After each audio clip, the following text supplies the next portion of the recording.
ಬನ್ನಿ ಸ್ನೇಹಿತರೆ, ನಮಸ್ತೆ ಹಿಂದೂಸ್ತಾನ್ ಹಿಂದಿನ ಎಪಿಸೋಡ್ಗೆ ಎಲ್ಲರಿಗೂ ಸ್ವಾಗತ ಸುಸ್ವಾಗತ. ಈ ಸಣ್ಣ ಪುಟ್ಟ ಚಕ್ರವರ್ತಿಗಳೆಲ್ಲ ಏನು ಮಾಡಿದ್ರು, ಕಾಂಗ್ರೆಸ್ಸಲ್ಲಿ ಈ ಥರ ಪಪ್ಪು ಪ್ರಧಾನಮಂತ್ರಿ ಆಗಿದ್ದರೇನೆ ಇವರು ಸಾಮಂತರಾಜರು ಏನಿರ್ತಾರೆ ಅವರು ದುಡ್ಡು ಹೊಡೆದು ಶ್ರೀಮಂತರಾಗಕ್ಕೆ ಸಾಧ್ಯ, ಅಧಿಕಾರನ ಅನುಭವಿಸೋಕ್ಕೆ ಸಾಧ್ಯ. ಆ ದೃಷ್ಟಿಯಿಂದ ಅವರೇನು ಮಾಡಿದ್ರು, ರಾಹುಲ್ ಗಾಂಧಿನೇ ಪ್ರಧಾನಮಂತ್ರಿ ಆಗಿರಲಿ ಅಂದ್ಬಿಟ್ಟು ಏನು ಮಾಡಿದ್ರು, ಇಂಡೈರೆಕ್ಟಾಗಿ ಒಪ್ಕೊಂಡ್ರು. ಕಾಂಗ್ರೆಸ್ಸು ನಮ್ಮನ್ನೆಲ್ಲ ಒಗ್ಗೂಡಿಸ್ತಕ್ಕಂಥ ಶಕ್ತಿ ಇದೆ, ಅವ್ರ ನೇತೃತ್ವದಲ್ಲಿ ಒಂದಾಗೋಣ ಅಂತ ಅಂದ್ಬಿಟ್ಟು. ನೋಡಿ, ರಾಹುಲ್ ಗಾಂಧಿಯವ್ರ ನೇತೃತ್ವದಲ್ಲಿ ಎಲ್ಲ ವಿರೋಧ ಪಕ್ಷಗಳು ಒಂದಾಗಿ ಹೊರಟು ಅದಕ್ಕೊಂದು ಹೆಸರಿಟ್ಕೊಂಡ್ರು, ಇಂಡಿ ಬ್ಲಾಕ್ ಅಂದ್ಬಿಟ್ಟು. ಅದೇನು ಇನ್ಕ್ಲೂಸಿವ್ ಅಂತ, ಬದನೆಕಾಯಿ ಇನ್ಕ್ಲೂಸಿವ್ ಮಾಡ್ತಾರೆ ಇವರು, ಮೆಣಸಿನ್ಕಾಯಿ ಬದನೆಕಾಯಿ ಇನ್ಕ್ಲೂಸಿವ್ ಮಾಡ್ತಾರೆ. ಇದು ಏನಾಗುತ್ತೆ ಅಂದರೆ ವಿಡಂಬನೆ ಅನ್ಸಿದ್ರೆ ಎಷ್ಟು ಸತ್ಯ ಅಂತ ಹೇಳ್ತೀನಿ. ಬನ್ನಿ, ಇಂಡಿ ಬ್ಲಾಕು ಇನ್ನೂ ಸರಿಯಾಗಿ ಮಾನಸಿಕವಾಗಿ ಒಂದೇ ಆಗಿಲ್ಲ. ಆಗಲೇ ಏನಾಗಿದೆ, ಇಂಡಿ ಬ್ಲಾಕು ರಾಹುಲ್ ಗಾಂಧಿ ವಿರುದ್ಧ ಶೆಡ್ ತಡ್ತಾ ಇದ್ದಾರೆ. ಇನ್ನೇನು ಎಲೆಕ್ಷನ್ ಹತ್ತಿರ ಬಂತು, ಇವ್ರು ಏನು ಹೇಗಾರು ಮಾಡಿ ಅಧಿಕಾರಕ್ಕೆ ಪಡ್ಕೊಂಡ್ಬಿಡ್ಬೇಕು.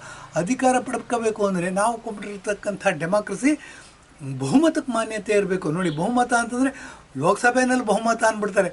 ತಿಳ್ಕೊಳ್ಳಿ ದಡ್ಡ ಮುಂಡೆ ಮಕ್ಕಳ, ನೀವೆಲ್ಲ ಬಹುಮತ ಇರೋದು ಇಂಡಿಯಾ ದೇಶದಲ್ಲಿ ಹಿಂದೂಗಳು ಆಶಯಕ್ಕೆ ಪೂರಕವಾಗಿ ನಡ್ಕೋಬೇಕು. ನೀವು ಯಾರು ನಡ್ಕೋತಾ ಇಲ್ಲ. ಬನ್ನಿ, ಅಖಿಲೇಶ್ ಯಾದವ್ ಬಗ್ಗೆ ಮಾತಾಡಬೇಕಾಗತ್ತೆ. ಅಖಿಲೇಶ್ ಯಾದವ್ ಉತ್ತರ ಪ್ರದೇಶದಲ್ಲಿರ್ತಕ್ಕಂಥ ಒಬ್ಬ ಸಾಮಂತ ಚಕ್ರವರ್ತಿ, ಸಾಮಂತ ರಾಜ ಅಂತ ಹೇಳ್ಬೋದು. ಅವರೇನು ಮಾಡಿದ್ದಾರೆ, ಅಯೋಧ್ಯೆಯಲ್ಲಿ ರಾಮ ಮಂದಿರ ನಿರ್ಮಾಣ ಮಾಡಬೇಕು ಅಂತ ಹೊರಟಾಗ ಕರಸೇವಕರು ಏನು ಮಾಡಿದ್ರು, ಬಾಬರ್ನ ಮಸೀದಿ ಮೀರ್ ಬಾಕಿ ಅಂತ ಅಂದ್ಬಿಟ್ಟು ಬಾಬರ್ನ ಸೈನಿಕ, ಅವನು ಏನೋ ಖುಷಿ ಬಂತು, ದೇವಸ್ಥಾನ ನೋಡಿದು ಮಸೀದಿ ಮಾಡಿಬಿಟ್ಟ. ಆ ಮಸೀದಿನ ಹೊಡೆದಾಕಕ್ಕೆ ಹೋದಾಗ ಹಿಂದೂಗಳು ಯಾರಿಗೂ ಉತ್ಸಾಹ ಉಲ್ಲಾಸ ಜಾಸ್ತಿ ಇತ್ತು, ಯಾರ ದೇಶಭಕ್ತರಿದ್ರು ಅವರು ಮಸೀದಿನ ಹೊಡೆದಾಕಕ್ಕೆ ಹೋದರು.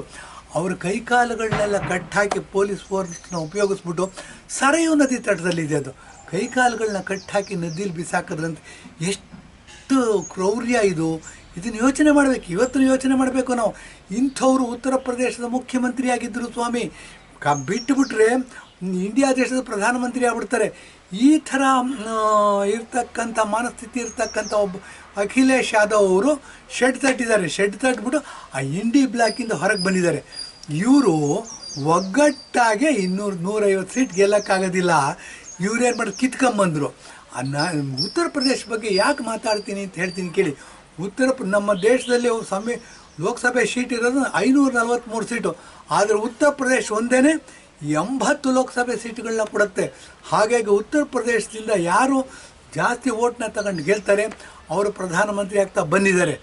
ರಾಜೀವ್ ಗಾಂಧಿಗೆ ಇದು ಅನ್ವಯಿಸುತ್ತೆ, ಮತ್ತು ಯಾರು ಇಂದಿರಾ ಗಾಂಧಿ ಇದ್ದರು, ಜವಾಹರ್ಲಾಲ್ ನೆಹರು ಇದ್ದರು, ಅವ್ರಿಗೆ ಅನ್ವಯಿಸುತ್ತೆ. ಯಾಕೆಂದರೆ ಅವರೆಲ್ಲ ಉತ್ತರ ಪ್ರದೇಶದಿಂದ ಬಂದವರು. ರಾಯ್ಬರೇಲಿ ಇರೋದಾಗಲಿ ಅಥವಾ ಅಲಹಾಬಾದ್ ಇರೋದಾಗಲಿ, ಪ್ರಯಾಗ್ರಾಜ್ ಇರೋದಾಗಲಿ, ಅಲಹಾಬಾದ್ ಹೆಸರೇ ಪ್ರಯಾಗ್ರಾಜ್ ಅಂತ ಮಾಡಿದ್ದಾರೆ. ಇದೆಲ್ಲ ಇರೋದು ಉತ್ತರ ಪ್ರದೇಶ 80 ಸೀಟ್ ಕೊಡುತ್ತೆ. ಅದರಿಂದ ಇವರು ಉತ್ತರ ಪ್ರದೇಶನ ಗೆದ್ದರೆ ಇಂಡಿಯಾ ಗೆದ್ದಂಗೆ ಅಂತ ತಿಳ್ಕೊಂಬಿಟ್ರು. ಅಖಿಲೇಶ್ ಯಾದವ್ ಅವರಪ್ಪ ಮುಲಾಯಂ ಸಿಂಗ್ ಯಾದವ್ಗೂ ಇದೇ ಭಾವನೆ ಇತ್ತು. ಹಾಗಾಗಿ ಅವ್ರೇನು ಮಾಡಿದ್ರು, ಸ್ವಲ್ಪ ದೌರ್ಜನ್ಯ ಮೆರೆದ್ರು, ಜಾಸ್ತಿ ಕ್ರೌರ್ಯಗಳನ್ನ ಮೆರೆದ್ಬಿಟ್ಟು ಯಾರು ಕರಸೇವಕರು ಬಾಬರಿ ಮಸೀದಿನ ಕೆಡವಿದ್ರು ಅವ್ರ ಕೈಕಾಲುಗಳನ್ನ ಕಟ್ಟಿಬಿಟ್ಟು ಸರಿಯೂ ನದಿಯಲ್ಲಿ ಹಾಕಿದ್ರಂತೆ. ಕೈಕಾಲುಗಳು ನೆಟ್ಟಿಗಿದ್ರೇ ಈಜಾಡೋಕ್ಕಾಗೋದಿಲ್ಲ ಸ್ವಾಮಿ, ನಮಗೆ ಕೈಕಾಲುಗಳನ್ನ ಕಟ್ಟಿ ಹಾಕಿದ್ರು ಅಂತಂದರೆ ಎಷ್ಟು ಕ್ರೌರ್ಯ ಬರೆದಿದ್ದಾರೆ.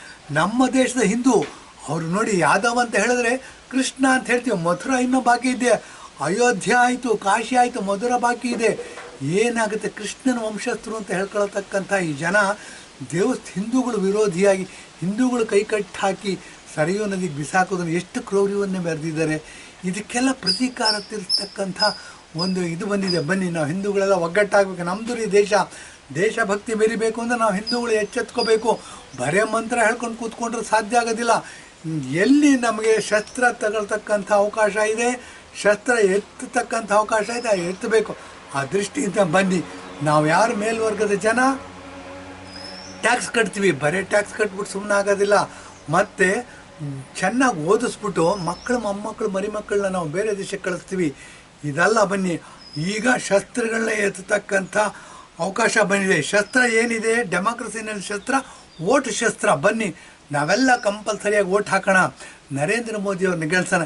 ಇಂಡಿ ಬ್ಲಾಕಲ್ಲಿ ಅಖಿಲೇಶ್ ಯಾದವ್ ಕಿತ್ಕೊಂಬಂದ್ಬಿಟ್ರು. ಇನ್ನು ಎಲೆಕ್ಷನ್ ದೂರ ಇದೆ, ಏನು ಅಂದರೆ ಕಿತ್ಕೊಂಬಂದ್ಬಿಟ್ಟಿದ್ದಾರೆ. ಇದೇ ಥರ ಕಿತ್ಕೊಂಬಂದಿರ್ತಕ್ಕಂಥವ್ರು ವೆಸ್ಟ್ ಬೆಂಗಾಲಲ್ಲಿ ಏನಾಗಿದೆ ನೋಡಿ, ಪಶ್ಚಿಮ ಬಂಗಾಳ ಅಂತೀವಿ. ಪಶ್ಚಿಮ ಬಂಗಾಳ ಅಂದರೆ ಪೂರ್ವ ಬಂಗಾಳದ ಬಗ್ಗೆನೂ ಮಾತಾಡೋಕ್ಕಾಗತ್ತೆ. ಅದೇನಾಯಿತು, ಪಾಕಿಸ್ತಾನಕ್ಕೆ ಬಿಟ್ಕೊಟ್ಬಿಟ್ಟಿದ್ವಿ. ಅದು ಬಾಂಗ್ಲಾದೇಶ ಆಗಿ ಪಾಕಿಸ್ತಾನ, ಈಸ್ಟ್ ಪಾಕಿಸ್ತಾನ ಅಂತ ಕರಿತಿದ್ವಿ. ಅದನ್ನೇ ಈಗ ಬಾಂಗ್ಲಾದೇಶನ ಕರಿತಾರೆ. ಬಾಂಗ್ಲಾದೇಶದಿಂದ ಸಾವಿರಾರು ಜನಸಂಖ್ಯೆ, ಲಕ್ಷಾಂತರ ಕೋಟಿ ಜನಸಂಖ್ಯೆ ಅಲ್ಲಿ ಊಟಕ್ಕೆ ಒಳ್ಳೆ ವ್ಯವಸ್ಥೆ ಇದೆ ಅಂತ ಅಂದ್ಬಿಟ್ಟು ಇಂಡಿಯಾಕ್ಕೆ ಬರ್ತಾರೆ. ಅವರೆಲ್ಲ ಬಾಂಗ್ಲಾದೇಶಕ್ಕೆ ನುಗ್ಗಿ ಬರ್ತಾರೆ. ಈ ಥರ ಬಂದವರು ಏನಾಗುತ್ತೆ, ಆಕ್ರಮ ವಲಸಿಗರು ಇವರು. ಯಾವುದೇ ದೇಶ ಆಕ್ರಮ ವಲಸಿಗರು ತಗೊಳ್ಳೋದಿಲ್ಲ. ನಮ್ಮ ಇಂಡಿಯಾ ದೇಶ ಒಂದು ಬಿಟ್ಬಿಟ್ಟು ಇವರೆಲ್ಲ ಯಾಕೆ ತಗೋತಾರೆ ಅಂದರೆ, ಪಶ್ಚಿಮ ಬಂಗಾಳದಲ್ಲಿ ನೋಡಿ ದೀದಿ ಅಂತ ಕರಿತೀವಿ. ದೀದಿ ಅಂತಂದರೆ ಭಾಳ ಪ್ರೀತಿಯಿಂದ ಕರಿತೀವಿ. ಮಮತಾ ಬ್ಯಾನರ್ಜಿಯವರು ಮುಖ್ಯಮಂತ್ರಿ ಆಗಿದ್ದಾರೆ. ಮಮತಾ ಬ್ಯಾನರ್ಜಿಯವರು ಹೇಗೆ ಮುಖ್ಯಮಂತ್ರಿ ಆದರು ಅನ್ನೋದ್ರ ಬಗ್ಗೆಯೂ ಯೋಚನೆ ಮಾಡಬೇಕಾಗುತ್ತೆ. 27 ವರ್ಷಗಳ ಕಾಲ ಜ್ಯೋತಿ ಬಸು ಅಂತ ಅಂದ್ಬಿಟ್ಟು ಕಮ್ಯುನಿಸ್ಟ್ ಮಾರ್ಕ್ಸಿಸ್ಟ್ ಪಕ್ಷದ ಮುಖ್ಯಮಂತ್ರಿ ಆಗಿರ್ತಾರೆ. ಅವರು ಬುದ್ಧಿವಂತ ಜನಾಂಗ ಅಂದ್ಬಿಟ್ಟು ಕಾಂಗ್ರೆಸ್ನ ಬ್ಲಾಕ್ ಮೇಲ್ ಮಾಡ್ತಿರ್ತಾರೆ. 27 ವರ್ಷ ಮುಖ್ಯಮಂತ್ರಿ ಆಗಿರ್ತಾರೆ. ಅವ್ರನ್ನ ಕಿತ್ತಾಕಿ ಮಮತಾ ಬ್ಯಾನರ್ಜಿ TMC ಅಂತ ಮಾಡ್ಕೋತಾರೆ. ಕಾಂಗ್ರೆಸ್ನಿಂದ ಸಿಡಿದು ಹೋದ ಪಕ್ಷ ಇದು. ಇವರು ಮುಖ್ಯಮಂತ್ರಿ ಆಗ್ತಾರೆ. ಆ ದೀದಿ ಇವಾಗ ಶೆಡ್ ತಟ್ಬಿಟ್ಟಿದ್ದಾರೆ. ಏನು ಅಂತಂದರೆ, ನಾವು 1 ಸೀಟ್ನು ಬಿಟ್ಕೊಡೋದಿಲ್ಲ, ಬಿಟ್ಕೊಟ್ರು 5 ಸೀಟ್ ಬಿಟ್ಕೊಡ್ತೀವಿ ಕಾಂಗ್ರೆಸ್ಗೆ. ಅದರಿಂದ ನಮ್ಮ ಪ್ರಾಬಲ್ಯನೇ ಮರಿಬೇಕು, ನಾವೇ ಇಲ್ಲಿ ಚಕ್ರವರ್ತಿಗಳು ಅಂತಂದ್ಬಿಟ್ಟು ಅವರು ಸಹ ಇಂಡಿ ಬ್ಲ್ಯಾಕಿಂದ ಕಿತ್ಕೊಂಬಂದ್ಬಿಟ್ಟಿದ್ದಾರೆ. ಮೊದಲನೇದಾಗಿ ಕಿತ್ಕೊಂಬಂದವರು ಅಖಿಲೇಶ್ ಯಾದವ್. ಮಾಯಾವತಿ ನೋಡಿ, ಆನೆ ಪಕ್ಷ ಇಟ್ಕೊಂಡವರು, ಅವರು ಮುಖ್ಯಮಂತ್ರಿ ಆಗಿದ್ದರು ಉತ್ತರ ಪ್ರದೇಶದಲ್ಲಿ. OBC ಜನಾಂಗ, SC STಗಳ ಏಕಮೇವ ದ್ವಿತೀಯ ಲೀಡರ್ ಅಂತ ಹೇಳ್ಕೊತಿದ್ರಾಕೆ ಕಾಶಿರಾಮ್ನ ಹೆಸರು ಹೇಳ್ಕೊಳ್ತಿದ್ರು. ಇವರೇನು ಮಾಡಿದ್ದಾರೆ, ಇವರು ಸಹ ನಾನು ಏಕಾಂಗಿಯಾಗಿ ಸ್ಪರ್ಧೆ ಮಾಡ್ತೀನಿ ಲೋಕಸಭೆಯಲ್ಲಿ, ಕಾಂಗ್ರೆಸ್ ಜೊತೆ ಸೇರೋದಿಲ್ಲ ಅಂತ ಹೇಳ್ಬಿಟ್ಟಿದ್ದಾರೆ. ಈಗ ನೋಡಿ, ಮಾಯಾವತಿ ಸೇರಲ್ಲ, ಅಖಿಲೇಶ್ ಯಾದವ್ ಸೇರಲ್ಲ ಉತ್ತರ ಪ್ರದೇಶದಲ್ಲಿ. ವೆಸ್ಟ್ ಬೆಂಗಾಲಲ್ಲಿ ಮಮತಾ ಬ್ಯಾನರ್ಜಿ ಶೆಡ್ ಹೊಡೆದ್ಬಿಟ್ಟಿದ್ದಾರೆ, ಅವ್ರು ಕಿತ್ಕೊಂಬಂದ್ಬಿಟ್ಟಿದ್ದಾರೆ. ಇದೇ ಥರ ಅರವಿಂದ್ ಕೇಜ್ರಿವಾಲ್ ಭಾಳ ಚಾಲಾಕಿ ಆ ಮನುಷ್ಯನ ಬಗ್ಗೆ ಹೇಳಲೇಬೇಕು. ಆಮ್ ಆದ್ಮಿ ಪಕ್ಷ ಅಂತ ಹೆಸರು ಇಟ್ಕೊಂಡಿದ್ದಾರೆ. ಹಾಗೂ ಹೀಗೂ ಕಾಳಿನ ಕಾಳಿ ಮಾಡಿ ದೆಹಲಿ ಮುಖ್ಯಮಂತ್ರಿ ಆಗಿಬಿಟ್ಟಿದ್ದಾರೆ. ಇವರೇನು ಮಾಡಿದ್ರು, ನರೇಂದ್ರ ಮೋದಿ ವಿರುದ್ಧನೂ ಸ್ಪರ್ಶಿದ್ರು, ಠೇವಣಿ ನಷ್ಟ ಮಾಡ್ಕೊಂಡ್ರು. ಇವರು ತೆಗಬೇಕು ಇದನ್ನು. ಭಾರತದ ಪ್ರಧಾನಮಂತ್ರಿ ಆಗಕ್ಕೆ ಹೊರಟಿರೋರು ಓಕೆ ಬುದ್ಧಿವಂತ, ಏನಂದ್ರೆ IAS IRS ಆಫೀಸರ್ ಆಗಿರೋರು ಭಾಳ ಬುದ್ಧಿವಂತಿರ್ತಾರೆ. ಇವ್ರನ್ನ ಅರೆಸ್ಟ್ ಆಗೋ ಲೆವೆಲ್ವರೆಗೂ ಬಂದುಬಿಟ್ಟಿದ್ದಾರೆ ಇವರು. ಅದನ್ನು ಹೇಳ್ಕೊಳ್ಳೋದೇ ಇಲ್ಲ. ಇವ್ರ ಪಕ್ಷ ಏನಾಗಿದೆ, ಪರಕೆ ಇಟ್ಕೊಂಡು fishing in the troubled waters ಅಂತೀವಿ. ಆ ಥರ ಏನು ಮಾಡಿದ್ದಾರೆ, ಪಂಜಾಬಲ್ಲಿ ಅಧಿಕಾರ ತೊಗೊಂಡ್ಬಿಟ್ಟಿದ್ದಾರೆ. ಪಂಜಾಬಲ್ಲಿ ಅಧಿಕಾರ ತಗೊಂಡು ಅದು ಯಾರೋ ಭಗವಂತ್ ಸಿಂಗ್ ಮಾನ್ ಅಂತೆ, ಆತನ ಮುಖ್ಯಮಂತ್ರಿ ಮಾಡಿಬಿಟ್ಟಿದ್ದಾರೆ. ಆತ ಡಿಕ್ಲೇರ್ ಮಾಡಿಬಿಟ್ಟಿದ್ದಾನೆ, ನಾವು ಆಮ್ ಆದ್ಮಿ ಪಕ್ಷದಿಂದ 1 ಸೀಟ್ನೂ ಕಾಂಗ್ರೆಸ್ಗೆ ಬಿಟ್ಕೊಡೋಕ್ಕೆ ಸಾಧ್ಯ ಇಲ್ಲ, ಹಾಗೇ ನಾವು ಮಾಡಬೇಕಾದಂಥ ಪರಿಸ್ಥಿತಿಯಲ್ಲಿ ನಾವು ಇಂಡಿ ಬ್ಲಾಕ್ನ ಬಿಟ್ಟು ಹೊರಗೆ ಬರ್ತೀವಿ ಅಂತ. ಸೊ ನೋಡಿ, ಇಂಡಿ ಬ್ಲಾಕ್ನ ಬಿಟ್ಟು ಹೊರಗೆ ಬಂದಿರೋರು ಮಾಯಾವತಿ ಇರಲಿಲ್ಲ, ಅಖಿಲೇಶ್ ಯಾದವ್ ಉತ್ತರ ಪ್ರದೇಶದಿಂದ 2 ದೊಡ್ಡ ಪಕ್ಷಗಳು ಹೊರಗೆ ಬಂದಿದೆ. ಮತ್ತು ವೆಸ್ಟ್ ಬೆಂಗಾಲಿಂದ ಮಮತಾ ಬ್ಯಾನರ್ಜಿ ಹೊರಗೆ ಬಂದಿದ್ದಾರೆ. ತೃಣಮೂಲ್ ಕಾಂಗ್ರೆಸ್ ಅಂದ್ಬಿಟ್ಟು TMC ಅಂತ ಕರೀತಾರೆ ಆ ಪಾರ್ಟಿನ, ಅವ್ರು ಹೊರಗೆ ಬಂದಿದ್ದಾರೆ. ಮತ್ತು ಆಮ್ ಆದ್ಮಿ ಪಾರ್ಟಿ ಇವರು ಡೆಲ್ಲಿನಲ್ಲಿ ರೂಲ್ ಮಾಡ್ತಾ ಇದ್ದಾರೆ, ಪಂಜಾಬಲ್ಲಿ ರೂಲ್ ಮಾಡ್ತಾ ಇದ್ದಾರೆ, ಅವ್ರು ಹೊರಗೆ ಬಂದುಬಿಟ್ಟಿದ್ದಾರೆ. ಇದಲ್ದೇ ಬನ್ನಿ, ಏನಾಗಿದೆ, ಈ ತೆಲಂಗಾಣ ಅಂತ ಒಂದಿದೆ, ಹೈದರಾಬಾದ್ನ ವಿಭಜನೆ ಮಾಡಿ ಬೇರೆ ಮಾಡಿದ್ದು TR ಚಂದ್ರಶೇಖರ್ ಅಂದ್ಬಿಟ್ಟು. ಆಯಪ್ಪನೂ ಸಹ ನಮ್ಮದೇ ಪಾರಪತ್ಯ ಮೆರಿಬೇಕು, ಇದೆಯಾ ಕಾಂಗ್ರೆಸ್ಸು ಆಟಕ್ಕಿಲ್ಲ ಲೆಕ್ಕಕ್ಕಿಲ್ಲ, ಇವರು ದುಡ್ಡು ಲೆಕ್ಕ ಸೀಟ್ನ ಕೇಳ್ತಾರಲ್ಲ ಅಂತ ಅಂದ್ಬಿಟ್ಟು ಅವ್ರೇನು ಮಾಡಿದ್ರು, ಅವರು ರಿಜೆಕ್ಟ್ ಮಾಡಿಬಿಟ್ಟಿದ್ದಾರೆ. ಹೀಗಾಗಿ ಇಂಡಿ ಬ್ಲ್ಯಾಕ್ ಏನಾಗಿದೆ, ಎಲ್ಲ ಕಡೆ ರಿಜೆಕ್ಟು. ಇದು ಹುಟ್ಟಕ್ಕಿಂತ ಮುಂಚೆ, ಡೆಲಿವರಿ ಆಗೋಕ್ಕಿಂತ ಮುಂಚೆ ಅಬಾರ್ಷನ್ ಆಯಿತು ಅಂತೀವಿ ನಾವು, ಅಬಾರ್ಷನ್. ಹಾಗೆ ಇವರು ಗರ್ಭಾವಸ್ಥೆಯಲ್ಲಿರ್ತಕ್ಕಂಥ ಇಂಡಿ ಪಕ್ಷ ಏನಾಗಿದೆ, ಇವತ್ತು ಡಿವೈಡ್ ಆಗಿದೆ. ಡಿವೈಡ್ ಆಗಿ ಏನಾಗಿದೆ, ಕಾಂಗ್ರೆಸ್ ಬನ್ನಿ ಏನಾದರೂ ಅಲ್ಪ ಸ್ವಲ್ಪ ಗಲಾಟೆ ಮಾಡ್ತಿದ್ದಾರೆ ಅಂದರೆ ಕರ್ನಾಟಕದಲ್ಲಿ ಮಾತ್ರ. ಅದರಲ್ಲೂ ಏನಾಗಿದೆ, ಚಾಲಾಕಿ ಮುಖ್ಯಮಂತ್ರಿ ಸಿದ್ದರಾಮಯ್ಯ ಮತ್ತು ಬ್ಲೈಂಡಾಗಿ ಏನು ಬೇಕಾದರೂ ವಿರೋಧ ಮಾಡ್ತೀನಿ, ಸಂವಿಧಾನ ನನಗೇನಲ್ಲ, ದುಡ್ಡೇ ಮುಖ್ಯ ಅಂತಕ್ಕಂಥ DCM ಶೆಡ್ ತಟ್ಕೊಂಡು ಸ್ವಲ್ಪ ಗಲಾಟೆ ಮಾಡ್ತಿದ್ದಾರೆ. ಇಷ್ಟು ಬಿಟ್ಟುಬಿಟ್ರೆ ಇವತ್ತಿನ ಪಕ್ಷದಲ್ಲಿ ನರೇಂದ್ರ ಮೋದಿಯವರು ನೋಡಿ, ಮೊನ್ನೆ ತಾನೇ ಬಡ್ಜೆಟ್ಟಿನ ಮೇಲೆ ಉತ್ತರ ಕೊಡ್ತಾ ರಾಷ್ಟ್ರಪತಿ ಭಾಷಣಕ್ಕೆ ಉತ್ತರ ಕೊಡ್ತಾ ಅವರು ಸ್ಲೋಗನ್ ಹೇಳಿದೆ, ಇಸ್ ಬಾರ್ 400 ಪಾರ್ ಅಂತ ಅಂದ್ಬಿಟ್ಟು. ಅಂದರೆ ಈ ಬಾರಿ 400 ಮೀರಿ ಬಂದರೆ BJP ಒಂದೇ 370ಕ್ಕಿಂತ ಜಾಸ್ತಿ ಸ್ಥಾನಗಳನ್ನು ತಗೊಳುತ್ತೆ. ಮತ್ತು NDA ಒಕ್ಕೂಟ 400 ಸೀಟಿನ ಗಡಿ ದಾಟುತ್ತೆ ಅಂತ ಹೇಳಿದ್ದಾರೆ. ಇದು 400 ಸ್ವಾಮಿ, 450 ಗಡಿ ದಾಟುತ್ತೆ. BJP ಒಂದೇ 400 ಗಡಿ ದಾಟುತ್ತೆ.